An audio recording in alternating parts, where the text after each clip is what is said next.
Oops. Hey everybody, how you doing? It's Friday. I think it's July 27th, 28th. I don't know. It's the end of July. Drake's in DC. Yeah. Are you going to the Drake concert tonight? No, I wish. No, that wasn't even on my radar. Darn it. Wasn't on mine either. But anyways, I'm here today with John Neal. We both, I guess, have pretty decent degrees from the UNC Business, Keenan Flagler Business School. Wonderful school, wonderful town, Chapel Hill. Chapel Hill, right? The gateway to the south. But here we are. We're going to talk about technology, space, geopolitics. John's going to illuminate us, make us smarter on all this in 25 minutes. So, John, how you doing? Mark, great to see you again, man. It's been a little while, but it's great to reconnect with another Keenan Flagler alum. I know. We got to let Allison Adams, the comm director down there, know this is happening. We have to say Keenan Flagler as much as possible to trick the algorithm to get it on, get it on some webpage. All right, so let's when I think of you and like fill in the blanks, I mean, I think like you, your experience in law enforcement, I think is interesting. Your experience around technology, and now you've got this amazing, which I think is going to be one of the coolest titles in DC. Like you're heading up, you're the executive director for the space. I don't know what's the actual title, but you're with the U.S. Chamber, heading up their space effort. I mean, oh my gosh, like you literally, the Earth isn't enough for you. You've gone to the space, to the stratosphere. Right. Yeah, I definitely did not see this coming, you know, if you had asked me what I'd be doing, 5 years ago today. And, people are like, why is a former FBI agent, running space policy for the Chamber of Commerce or involved in space at all? But after coming out of undergrad, I spent a couple of years in the Navy, got to touch some programs, got a little exposure to NRO and NGA and some of our overhead capabilities from a DoD perspective. But then really most of the rest of my career has been either in government, whether, in the operations side or in industry, in the tech industry, with software, different software technologies. But a couple of years ago, as I was sort of moving through the software industry, I got an opportunity to sell for a company called Planet Labs, which is a remote sensing Earth observation company. And, spent some time there and saw, tremendous opportunity and also challenges for a lot, like a requisite company wasn't public at that time, but it was on its way, right, and just selling to the government. So, and the challenges, that whether it's space or another industry, these small companies are dealing with, they have really cool tech, government wants them, but how do we, procure that? So that really sort of informed, what I thought about when I, this role sort of came together about a year ago. And I'm trying to use those experiences I've had from an ops and business perspective to help, advocate for our member companies at the Chamber. Yeah, I think I don't want to fill in the blanks, but I imagine like a lot of your job is working with like legit rocket scientists, super smart people, engineers, where they're like, we only have one or two potential clients, right? And oh, by the way, we're selling some pretty wild technology. So there's national security. So I imagine a lot of your job is just helping two different groups of people communicate, almost as a navigator and connecting and explaining to businesses, like if you want to sell to the government, here's what has to happen. Here's the process, X, Y, and Z. Is that accurate? Yeah, no, it's really spot on, Mark. And I'm an outsider, right, in the space world. Like, the first thing, I still walk into meetings or conferences and people are like, who the hell is this guy, right? I've been spent my whole life in space. I mean, certainly interested in it and inspired by it. But I think one of the things we're trying to do at the Chamber, because, the industry is, the addressable market is sort of limited to, government is the biggest buyer of, space products and services now and probably will be for some time.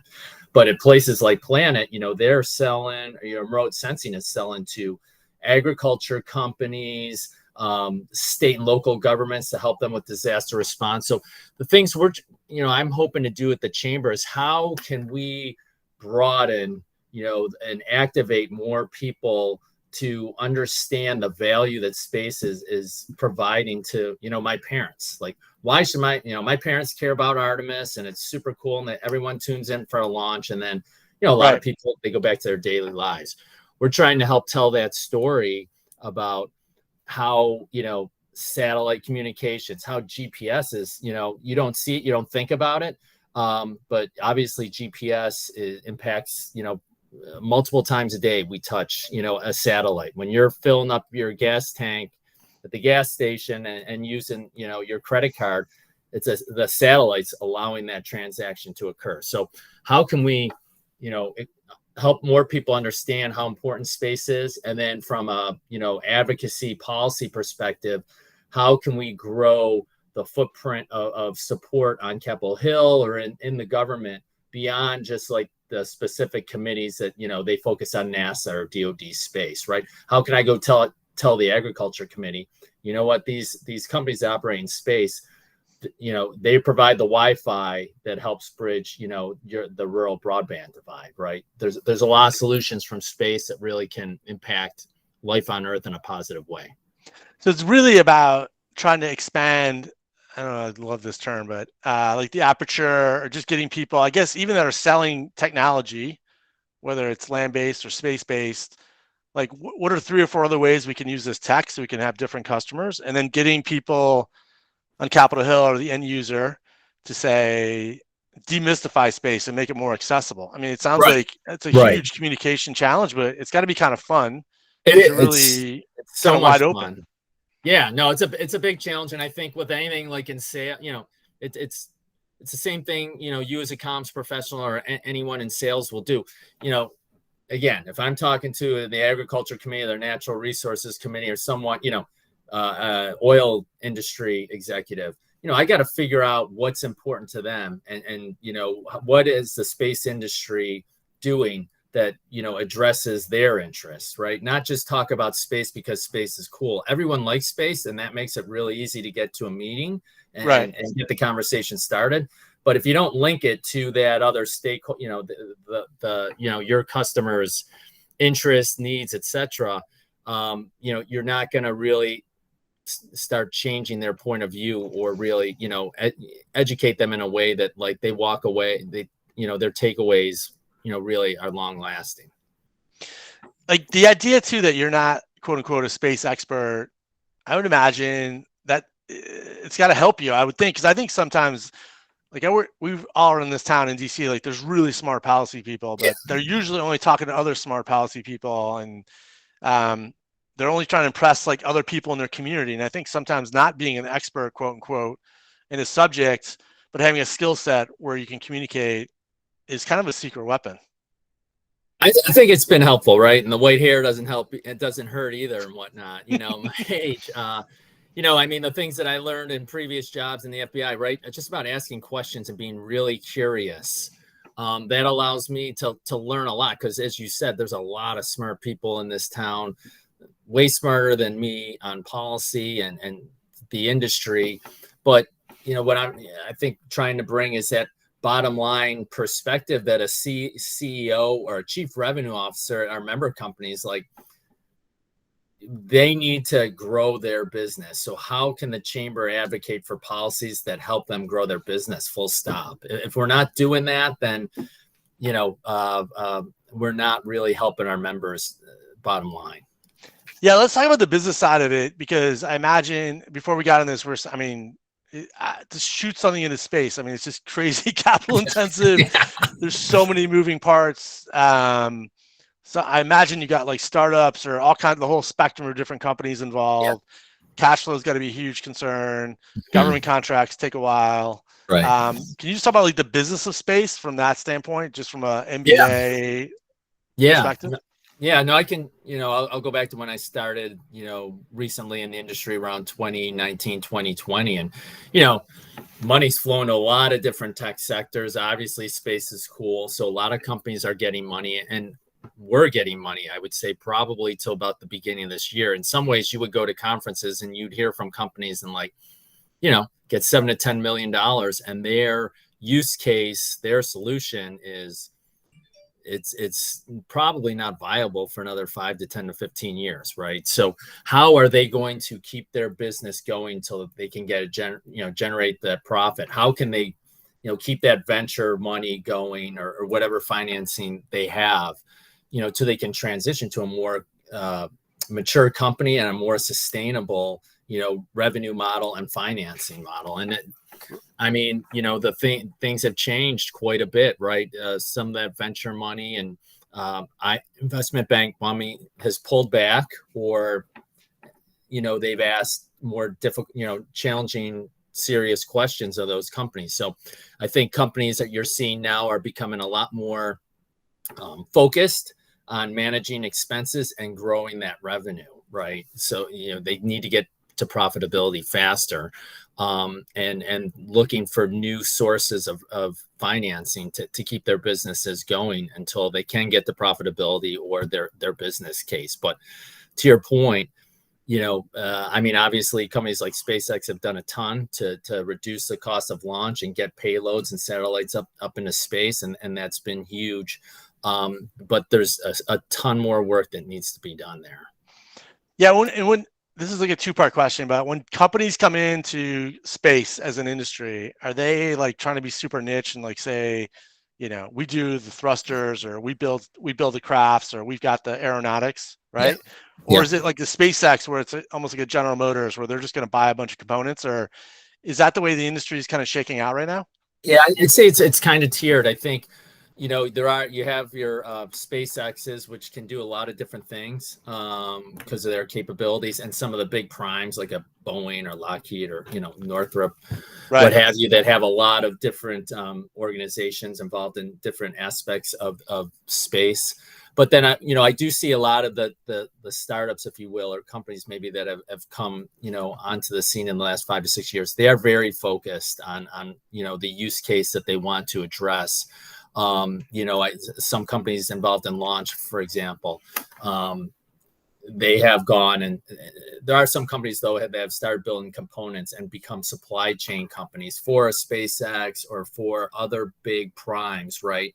And so I do see some of those partnerships evolving where the big primes are, and some of these smaller companies are starting to partner more on big acquisition programs being run out of NASA or DoD. So if you're a startup in the space sector, is it similar to Silicon Valley tech where you either hope to get acquired, like say you're at 100 million, 200 million in revenue, or can there be an IPO? I mean, do you see more IPOs in the space industry? Yeah, we saw a lot of IPOs in 21 and 22, a lot through the SPAC process. Right. Some have worked well. Some, maybe not if you look at the stock prices of some of those companies. That's a really good question. I'm kind of fascinated to see. Quite frankly, I would have thought, the last 6 months, as we saw like big tech companies sort of shedding workforce and really pulling back in on the cost front. I think space companies have done that, but it hasn't been maybe as prevalent as I would have expected, which is a good thing because it shows that the industry is providing value and they're growing. Whether or not, with the end goal, I think that's really fascinating because, I could see where a lot of these companies are really attractive to bigger companies and could be acquisition targets. But I wonder sometimes if the founders, right, they're so passionate about what they're doing.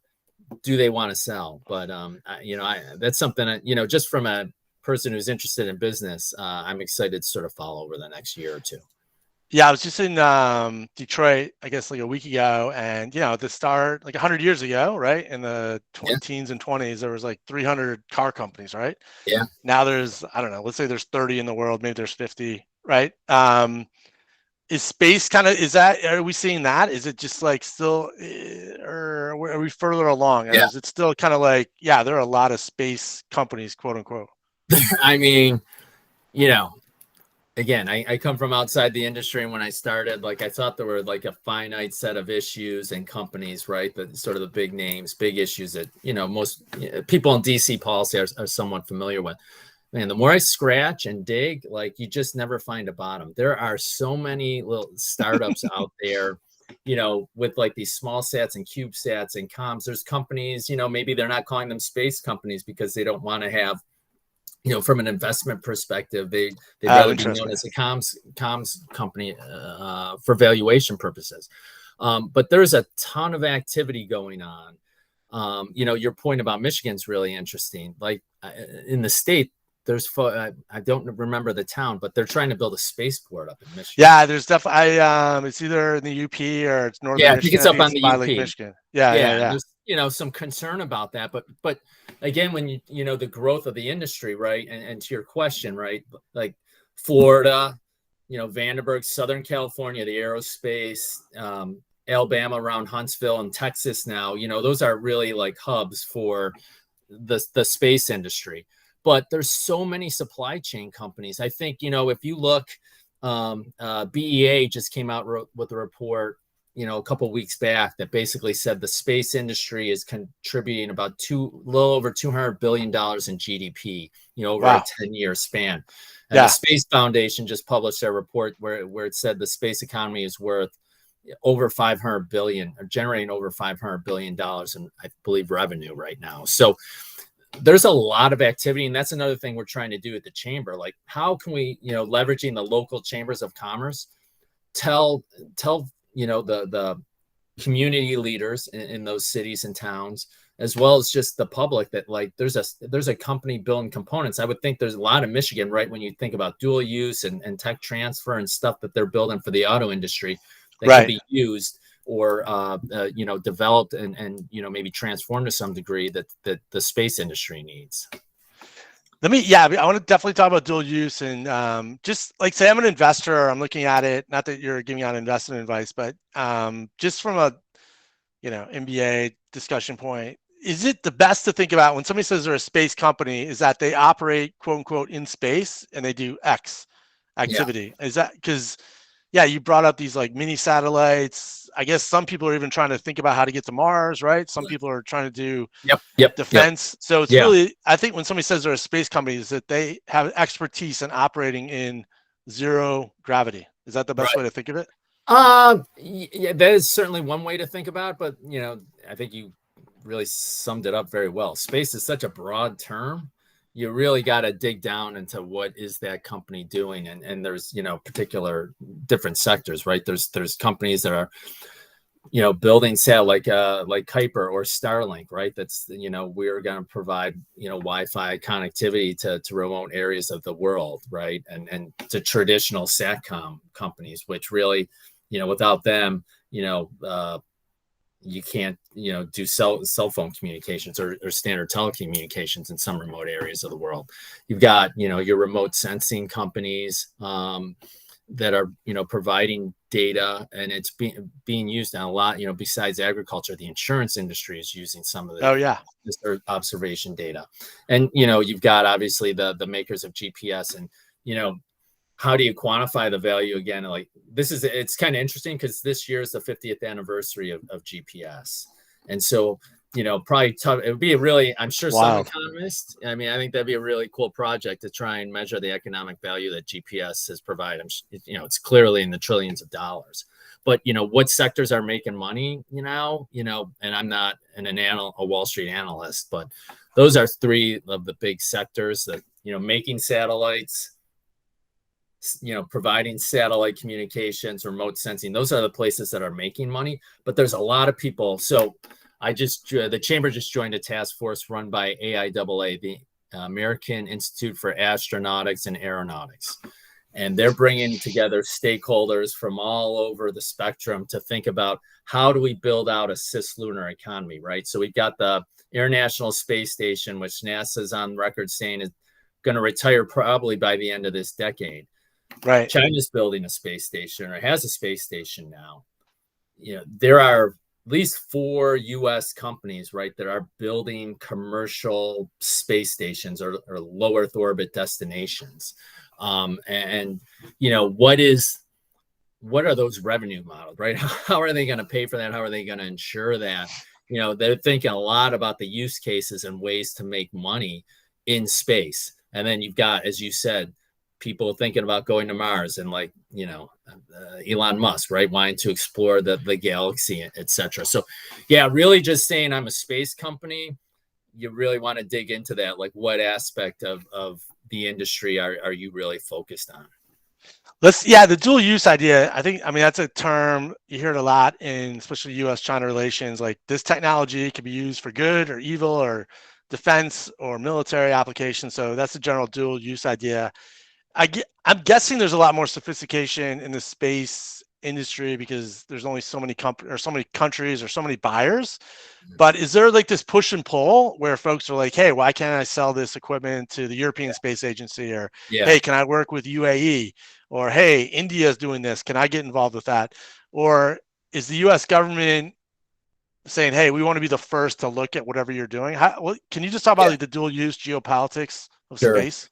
Sure. Yeah, no, I hear a lot from members, what are your challenges from a policy perspective, right? That's acting as like a brake on the business, and export control is usually one of those like top 3 issues, and similar to other, industries. To your point, like, we have companies that do really unique Earth observation data. They can track like ships at sea, right, that turn off their radars, right, so they're untrackable. Well, these companies are able to address that problem, but maybe their data sets they can't sell to a foreign country, right? They can't go to a foreign government and close a big deal because there's export control or ITAR issues with that, and the same goes for rocket technology or propulsion technology. It's a big challenge. So Deputy Secretary Graves of the Department of Commerce, he was speaking at a conference in the spring, and he really talked a lot about that challenge and his interest and the department's interest in trying to, maybe smooth out some of those problems or streamline some of the, export control regs that, oversee the industry so it can go out to other government, customers in allied markets and sell, because like we were saying, government, whether it's the US or foreign government, is the biggest customer in most cases for the space industry, and it's going to be for a long time. Let's go the other way too, like thinking about Canada or like the United Kingdom or Italy, like our close allies in NATO, so to speak. Like, are they trying to get access to the US market, or is there also pressure? Is the Canadian government saying to the Biden administration, like, hey, like, let us also sell to the US space market, or we're going to have to sell to India? Can you talk about that pressure? Certainly. Yeah, so that's a great question. So, I mean, if you think about Canada, if you go back and look at like the history of NASA and the space program, there's been a lot of partnering with, our allies, Canada or the Europeans, Australians, New Zealand, etc. Canada, for example, like there's a Canadian company that has built the robotic arm that I believe is on the space station, right? Yeah, the arm, the famous, cool, right? The famous arm with the flag, the whole deal. Yeah, and a Canadian astronaut's going to be on the first Artemis crewed mission, right? Oh, that's right. Yeah. And again, I new guy here, but my understanding, a lot of this, if you go back 20, 30 years, the history of how NASA sort of partnered and like did deals with these international space industry agencies, it was almost like bartering.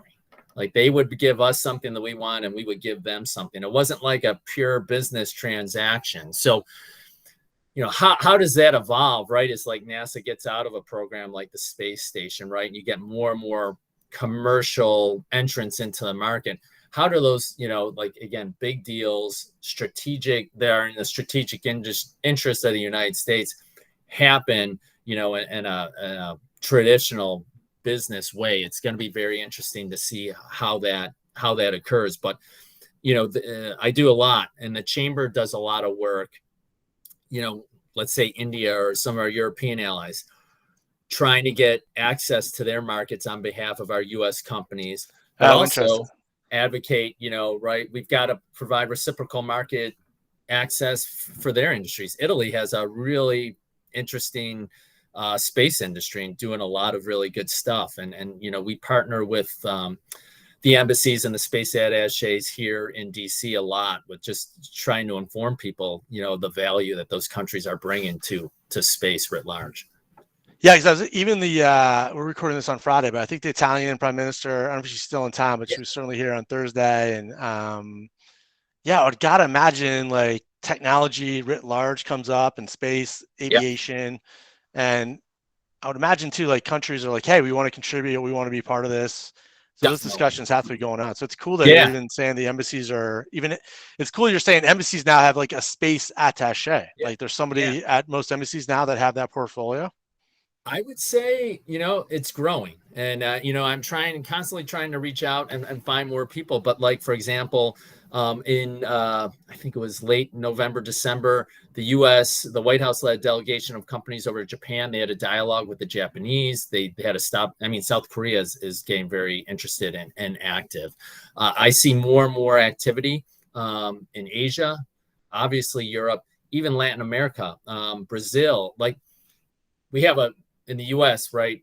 Florida, California, pretty much the only places for vertical launch. Actually, Wallops Island on the Eastern Shore, which I really cool to check out.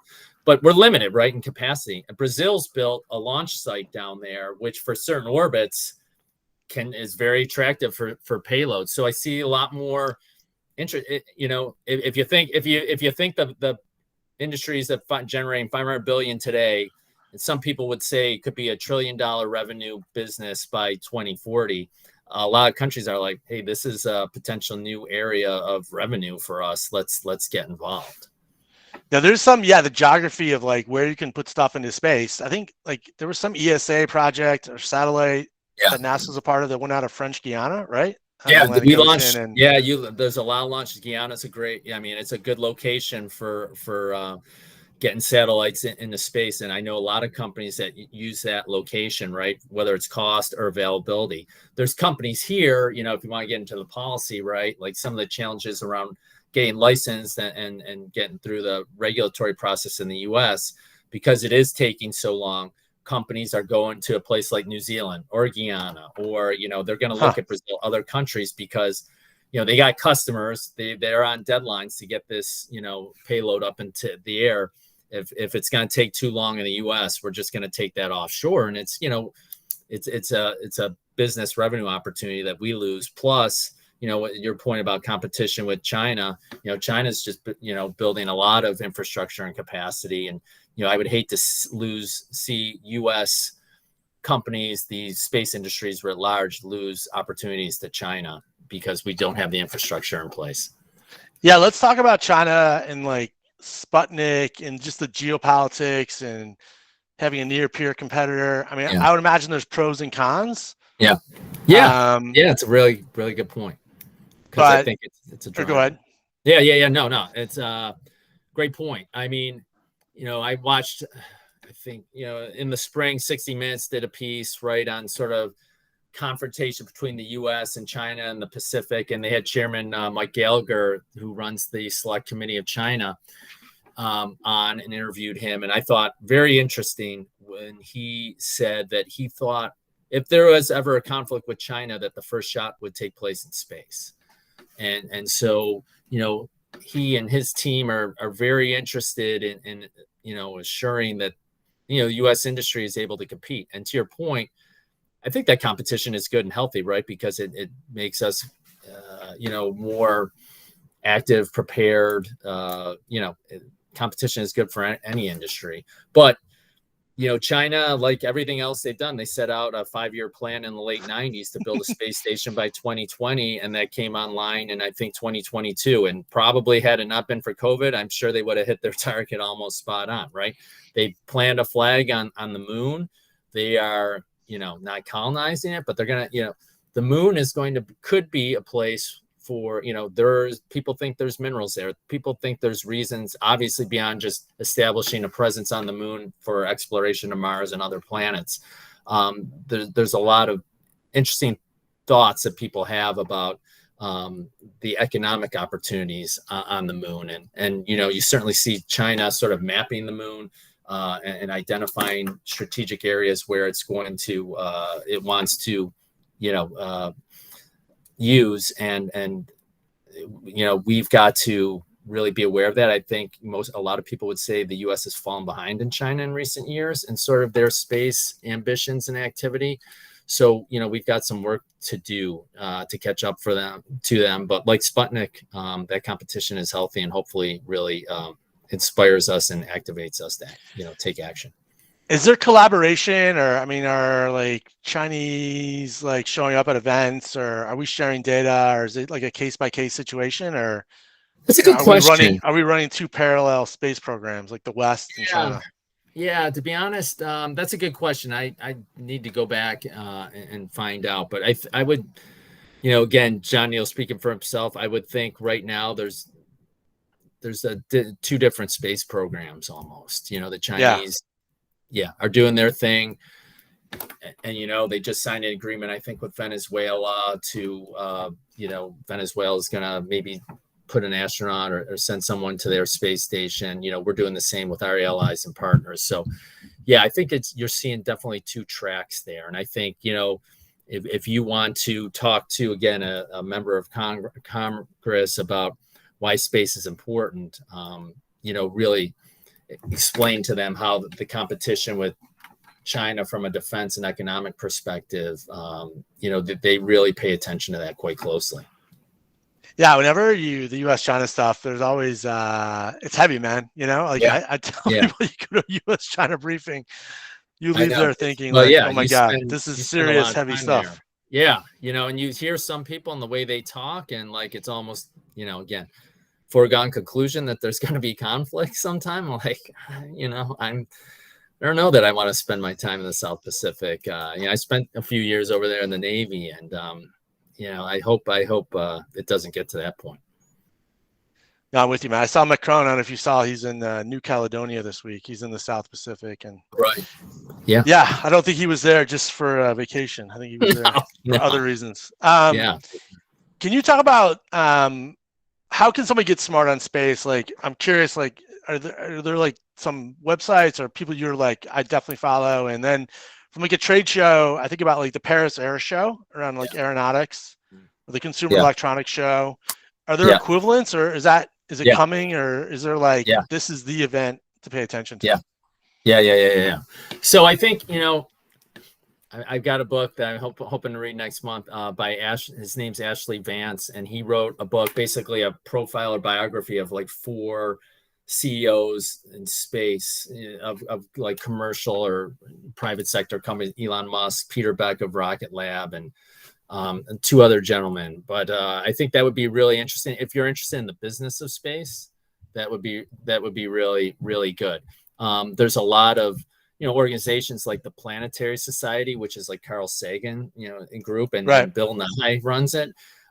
They have a lot of materials, like just interested in sort of, especially when you think about deep space exploration and the planet. So that's another good resource. We had a lot of companies go over to the Paris Air Show, and for an aerospace perspective, it's interesting. Obviously, you got the aviation and Boeing's and Airbus is doing a lot of deals with aircraft, but you see more and more companies, doing space deals. And so, make a plug for the Chamber of Commerce. We're having our Global Aerospace Summit on September 12th and 13th. And oh, wow.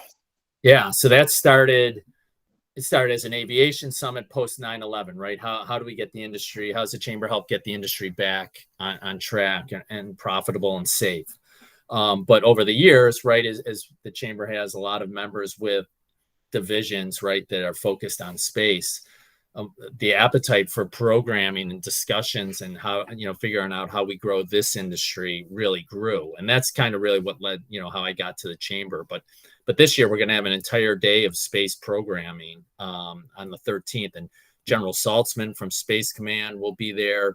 Pam Melroy, Deputy Director of NASA, and Don Graves, Deputy Secretary of Commerce, among others. And we're hoping, a lot of members of Congress and folks turn out. But, if you're in DC, that's a great place to spend a couple days and learn about the aerospace industry. We'll have a lot of, on the aviation side, a lot of CEOs of airlines and the Airbus and Raytheon are the sponsors. So that should be good. But one other event that, particularly, all space, the Space Foundation puts on their space symposium in the springtime. I believe it's April out in Colorado Springs. And man, I went for the first time this year. And if you've ever been to RSA, right, I'm like thinking, what's it like compared to RSA, like from a cyber perspective? And it's not as crazy or chaotic and it's beautiful because you're in Colorado Springs, but yeah, in April, everybody in the space world, from governments to NGOs to industry is there making deals, talking to each other.